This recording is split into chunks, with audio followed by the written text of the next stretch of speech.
Hey, good morning, guys. I wanted to do a quick survey first. How many people here have used Nostr before in some form? All right. Nice. Little less than half. I'm hoping we can get these numbers up by the end of this. So first off, I'm Alex McShane, moderating this panel with these three Nostr legends here. I want to start off and give them a chance to introduce themselves. So, Will, take it away. Sure. Yeah, so I'm Will. I work on Damus. It was the first mobile Nostr client. Worked on a lot of the core specs like zaps, npubs, and yeah, it's me. I am Martti. I used to work with Satoshi on Bitcoin back in 2009, but now I'm working on Iris, my Nostr web client. Recently joined forces with Snort, another web client, stronger together. I'm Ben. Since I started working on Nostr pretty early on, I made the first Twitter clone for Nostr, which had like a nice looking UI, and then a couple of nips and stuff as well. So to start off, to give people kind of a general overview, maybe why they want to use Nostr, how does it differ from a dev perspective from traditional social media and communication protocols? Yeah, I mean, I guess the biggest thing is those types of protocols. Actually, there hasn't been many type of social media protocols, mainly because it's been dominated by big tech. You know, they have the largest network, they have the largest number of users, you know, and typically those protocols are just, you know, proprietary protocols, and you talk directly to their servers. So yeah, we're trying to do something very different, which is a proper protocol that's decentralized, and we can all build different clients, and we all interoperate and work together. Yeah, so Nostr clients are also a bit like servers. So in the web world, the tooling is not always that great because normally web apps would communicate with servers, but in Nostr you need to do both things. Yeah, you're flipping the paradigm because before you had smart servers, dumb clients, which meant that it empowered whoever was the server administrator, and now you have smart clients, dumb servers. It's a nice way of looking at Nostr, which then obviously empowers the users. And it's that permissionless development environment which we're used to in Bitcoin, where we don't have to ask anyone's permission to build stuff. And if we're going to have like a decentralized social network, for example, one of the biggest things holding back social networks, like attempts that, you know, like Minds or Mastodon or whatever, is the gravity of having a big user base. Whereas with Nostr, because it's interoperable and we can share users, you can create a client and then suddenly you've got access to, like, you know, 300,000 users. So it's very exciting.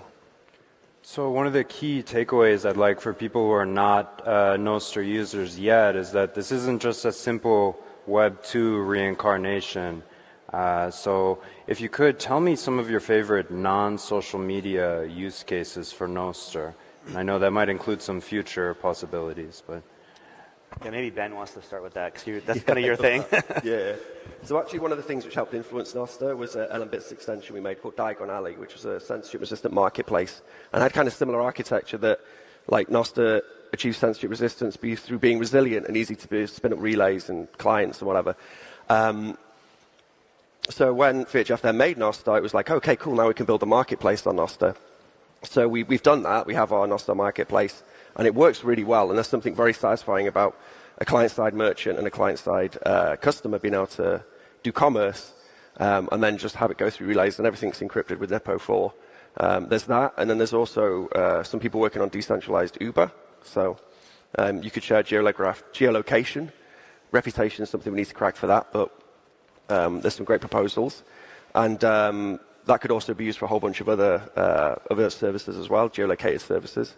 So yeah, I think it's not just social media. This thing really impacts a lot of different industries. In fact, I made a nip a couple of days ago for IoT.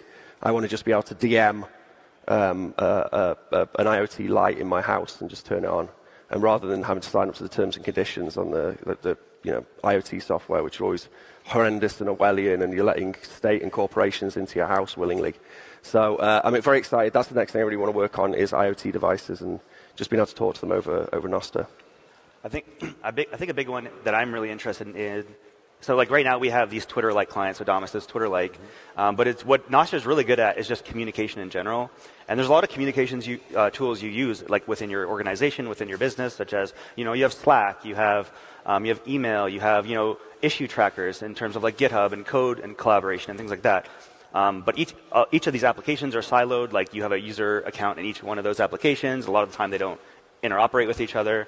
So I think that Nostr can slowly take over all of those tooling as well, and then you can just run your own relay within your organization, and all the tools would just work together. And I think that's kind of a cool use case that we're heading toward.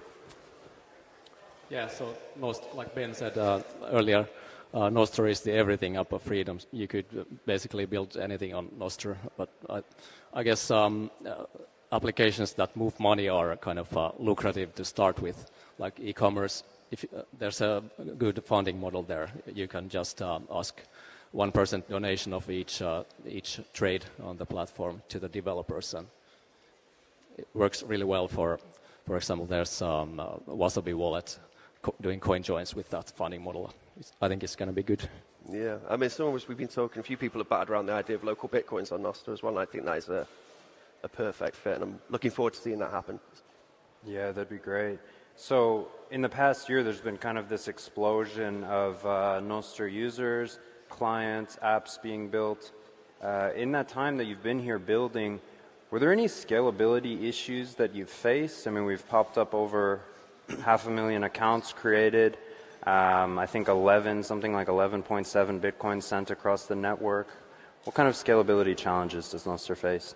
Yeah, so there's a couple different ways that you can actually pull data from relays. There's different models.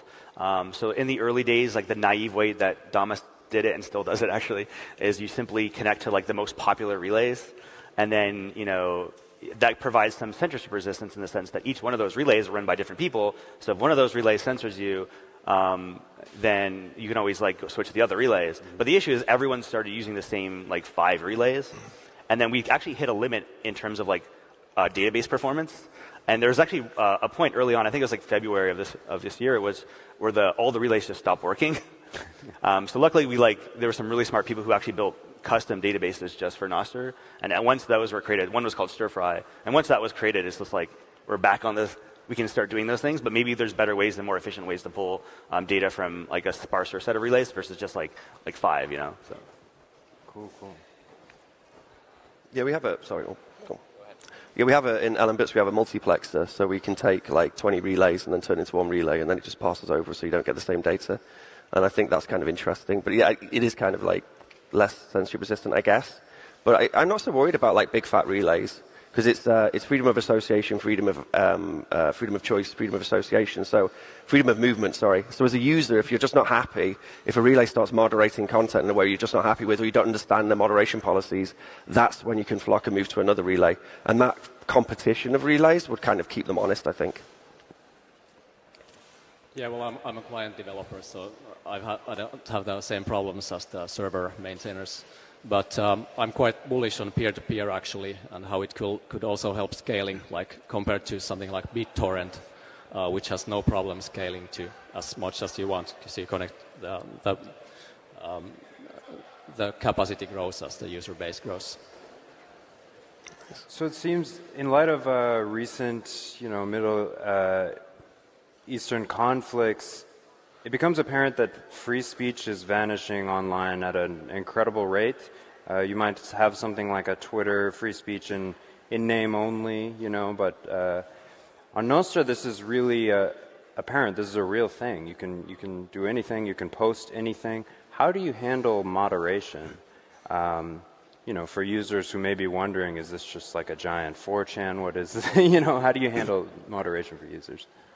Yeah, so there are some relays that have like more toxic users than other relays, but we find that there's actually a bridge from Mastodon to Nostr, and like a lot of the content on Mastodon actually seems more toxic. So you can actually just not connect to that relay, and you don't see a lot of that stuff. But that's an issue right now because most of the relays are public, and anyone can just post anything. So I actually, even just to get on the App Store, I actually had to create the reporting spec on Nostr, which basically means you can send out a note that says, hey, your peers are letting this person know that this is bad content, and if you have enough of your peers who are reporting a certain piece of content, then maybe a client can make a decision to like hide it automatically because it's like you trust your friends. So I think actually one of the clients, Amethyst, does this. I find it can probably be gamed, so I'm kind of unsure about it. But at the end of the day, I think there's going to be lots of different like attempts like in the marketplace to like try different forms of moderation, and that's something that you can only really do on Nostr versus a centralized solution who they have one specific way of doing moderation, which is the issue, right? It's always one specific centralized way that's making all the decisions, like a trust and safety team. Right. But in Nostr, it's like you can have like this marketplace of trust and safety teams and pick the one that you prefer, or none. Are there any examples over the last year where the market has sort of decided, no, I don't really like the way you're moderating or using silencing users on this platform, so I'm going to move to another client? I mean, have we seen any of that? Yeah, so like Amethyst was one of the examples where some people really didn't like that feature, and I think you can turn it off, but a lot of people are turned off by that because it's like, what are we doing? We're trying to build a censorship resistant feature, and we're adding censorship features. Yeah. But a lot of people actually do like those features. You know, sometimes you just definitely don't want, you trust your friends, you don't want to see that content. So I think the different types of users are going to go to different the clients that serve them the best, right? Right. Yeah, so Iris has been using a social graph-based filtering model since the beginning, and it's working quite well, actually. As long as you have the social graph loaded. There's some trade-offs. Sometimes you might see less content, or new users might have trouble entering the social graph sometimes. But I think it's a powerful approach, and I believe it will be integrated in the biggest clients. Yeah, I think the work you're doing with the social graph stuff is really important. And I imagine we'll get to a point with clients where you can opt into different moderation policies and then different algorithms as well, which is really fascinating that we have this like free and open source ecosystem of different algorithms, and you can pick whichever one suits you. And if you're not happy with your global feed, you could try out a different one, and maybe they'll use like more degrees of separation between the notes which you're receiving from other people. But moderation is clearly very important. Like I don't want to see horrible stuff, you know. So I would probably connect to quite a vanilla relay, but you want it to be an open moderation policy. So if you're on Twitter, right, and if you post anything about Nostr and use the word Nostr, honestly, you will get less likes. And other people have tried this, done this experiment, and it's quite fascinating because clearly there's that as a keyword, there's some shadow banning, but you have no idea like their moderation policy. Yeah. So open moderation policy is a really interesting field to explore, and the work you're doing is great. Absolutely. So right now it's a nascent community. I think it's fair to say that the vast majority of Nostr users are also Bitcoiners. There are some edge cases of people who had never used Bitcoin, came to it, started using Bitcoin through Zaps. I'm curious, what is the path to more diverse communities on the platform and just greater adoption in general? Yeah, I think we find we get like new waves of users when there's like new experiences and new use cases. You know, I think we have so many Bitcoiners because I was a Bitcoiner and I was working on Lightning stuff, and I wanted to be able to zap people and like send Bitcoin on the network. So that attracted lots of Bitcoiners because they want that feature. But there's no reason why you couldn't create a client that does like, God forbid, like Ethereum zaps or something, and then people who like those types of things, they can go and use that client. Yeah. But we should all work together and expand like the different types of people who would want to use the app. So, for sure. I think it will come naturally. Bitcoiners are just the first niche to use it, but as we get the UX improved, I'm sure it's going to be a more diverse community because there's so much demand for something better than Facebook and Twitter. I think Rabel, he's doing some work on having like interest-specific relays, we had it in the Human Rights Foundation when we were trying to onboard the activists, and conceptually they love the idea of Nostr, of course. Mm-hmm. And then they go on it, and there's a bunch of Bitcoiners talking Bitcoin on there, and they're like, oh, this is not so good. You want to have that experience where and this, again, is this interesting thing of algorithms. And before we have with social media, surveillance capitalism, and they try and push you in a direction to sell you something or whatever, and it's a corrupt form of delivering relevant content to you. But there is still totally like algorithms which make your experience so much better if it delivers relevant content to you. So again, more research and science needs to be done in that field. And that's interesting, this idea of like specific relays. But another idea along the same lines is geographic-specific relays. So imagine if you're more likely to be like the people around you. I mean, if not always, but so imagine if when you launched Damus, it knew that you're in India and it put you on like the India relay. So at least you have people who are like speak the same language, right? So if you're onboarding like countries and like different areas of the world, maybe geographic-specific relays would make a lot of sense. We're actually already seeing that in Japan as well, where they have their own relays, and we don't actually even see that content because you can only connect to those relays within the country. So they're actually kind of building their own network, NOSTR network within their geographic area, which is kind of cool.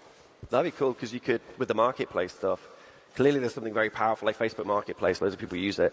Like clearly there's something very powerful about having a marketplace and attaching it to your social network. So in that scenario where you have geolocation, you can have like a Facebook Marketplace using Nostr Market. That'd be sick. So over the past year, Nostr adoption growing tremendously, but also we have AI taking off. I'm curious, how has AI affected your experience as a builder, but also a user? Yeah, I mean, just ChatGPT has been transformative. I've stopped using Google in some sense. Like, ChatGPT is now how I learn things. It's how I, get information. It's how I built a custom database from scratch. I'm not a database engineer. I don't know how to do that, but I was peer programming with like AI, and it was helping me, and it knew about databases, and it's just an insanely useful tool. So much that I'm like, this would be so cool if we had a ChatGPT bot within Nostr. So I wrote this thing called Dave on the network, and you can interact with this ChatGPT entity, and it can respond to different people at the same time, which is actually a unique feature that not even ChatGPT has. It's usually he's just talking to you, but when you put it into a social network, you can talk to different people and have interactions. So yeah, I think the combination of Nostr and AI there's lots of things happening, and it's really exciting. Well, personally, as a developer, of course, I feel like it's improved my productivity like 200%. Maybe when it comes to Nostr, I haven't dealt with it too much. I think with like traditional linear regression models, we could be easier to do like feed curation, but maybe we can try neural networks in the feed as well. Yeah, it's kind of interesting because like we had this Nostr renaissance of all these clients suddenly appearing, and I think that it was happening around the same time as AI, and like it makes you so much more productive as a developer if you can just ask this thing questions. It's a shame Pablo's not here because he's supposed to be here, and he has done some work on AI and data vending machines. Yeah, data vending machines. Yeah. How does that work? I'm not the expert on it, but from what I understand, it's creating this like marketplace of people sending out requests using Nostr notes, and then you have entities like AI or even individuals that are serving those requests and providing responses. So you can have like this automated marketplace of like people asking for things and robots returning responses. And one of the examples was a big waste right now is like we have these features in Nostr clients where you can automatically translate notes, but a lot of times you have to pay some service to do that. And there's a lot of redundancy. A lot of people are just translating the same notes. So this might be one application of data vending machines where it's like one person asks for this to be translated, and then some bot is like listening for that note, translates it, and provides that translation as a note. And then all other clients could then now have a translation for that note that they could pull down as well. So there's like a lot of these crazy use cases that I've not even yet explored. And they're paid services you can pay. Yeah, or free or paid, or like however, like it's kind of it's agnostic, right? So. Yeah, and it's cool that on Nostr you can experiment with this kind of stuff. On many platforms you cannot do bots like the cool ChatGPT, bots that reply to your threads on Nostr. Yeah, so for some reason bots have gotten this like bad rap, and there's like people look at bots on Twitter and it's like, oh, these are evil, and like they add a lot of spam, but bots can still be really useful as well, and it's just about how do we have the useful bots and not have the spammy bots. Yeah, bot development in Telegram. There's a bunch of really useful bots in Telegram which people have built. You could do some of the stuff in Nostr, couldn't you? Yeah. Cool. So in the last few minutes here, why don't you talk a little bit about what you're excited about, what you're working on near term? Yeah, I mean, I think, this is like the first year in some sense of Nostr, and we've seen such rapid development, and we're just figuring it out. We're figuring out like how to make it more efficient. A lot of the clients right now are very inefficient.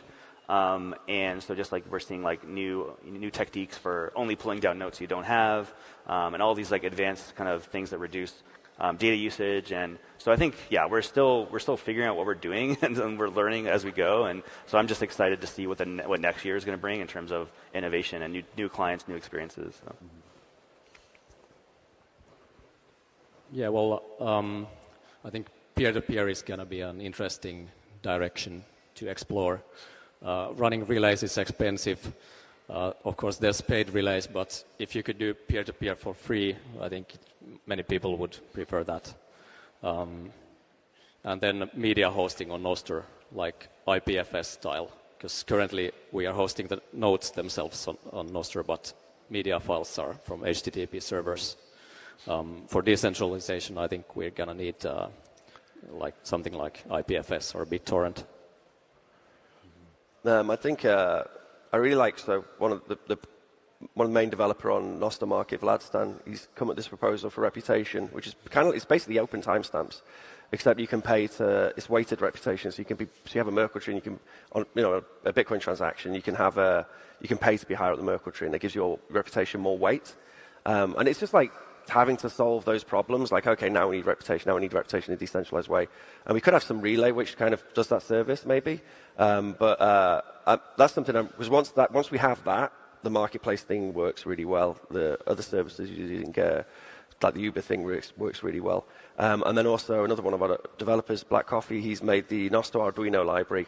So just getting small microcontrollers to act as Nostr clients and communicate with be able to interact with the other Nostr clients, I think is really fascinating. So over the next few years here, or Bitcoin cycles, what's your greatest hope for the protocol? What kind of ecosystem of apps and clients do you imagine? Yeah, I mean, I want more people using this amazing technology because it's really liberating. It's you control the data. No one can tell you what to say. No one's going to deplatform you for saying something. And I think I just find that it changes the way you post. Like you don't feel like you need to self-censor yourself, and it creates a more like humane way for people to talk to each other in a more natural way. And I think that's good for humanity. I think if we get more and more people in this system, I think we're going to have people are going to be nicer.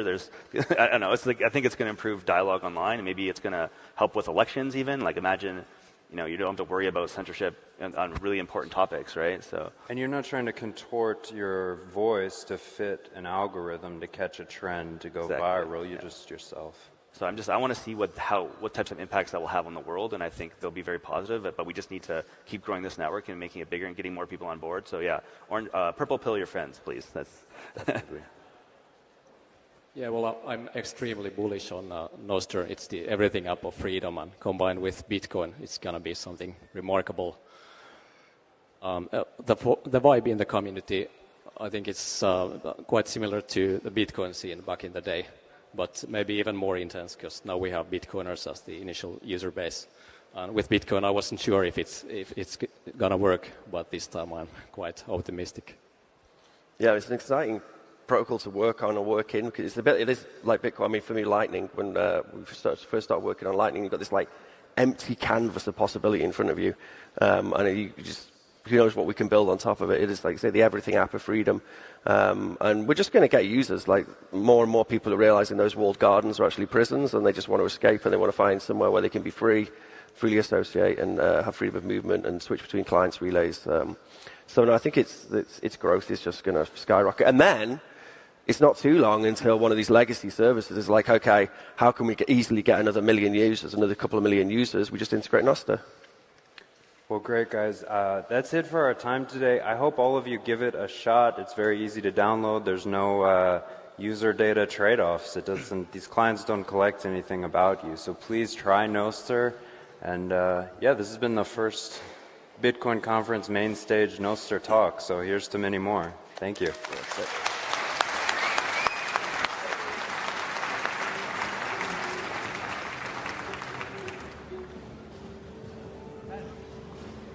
Welcome back to the Bitcoin Amsterdam live desk presented by Bitcoin Magazine. I am joined once again by my esteemed panelists, Nifty and Iago. So there was a great tweet by Jack Dorsey the other day talking about he sees Tor, Bitcoin, and Nostr as the only things that he sees are truly decentralized and can scale to help for freedom tech, basically. Iago, I'd love to hear your comments on that. Do you think that's true, or do you think there's anything else?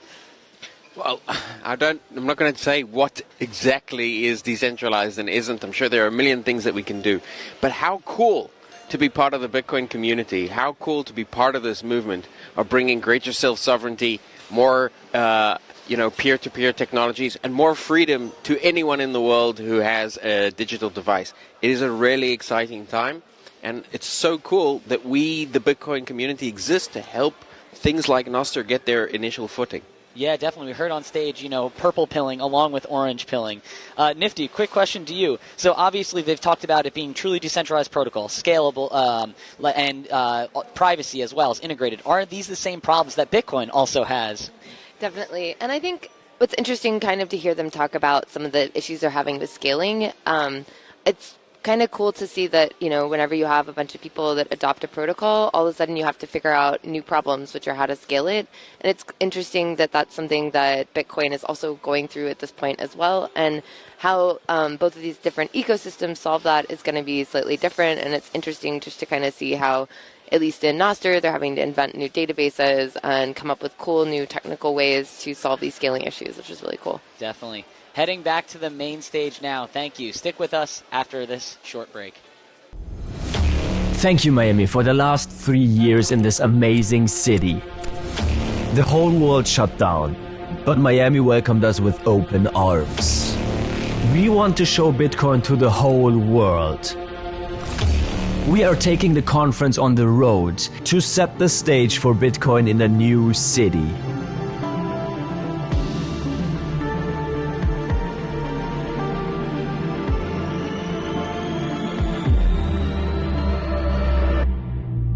Nashville. Bitcoin 2024 is coming to Nashville in Tennessee, a city that is known as a music and freedom city. Bitcoin 2024 in Nashville from July 25th to 27th.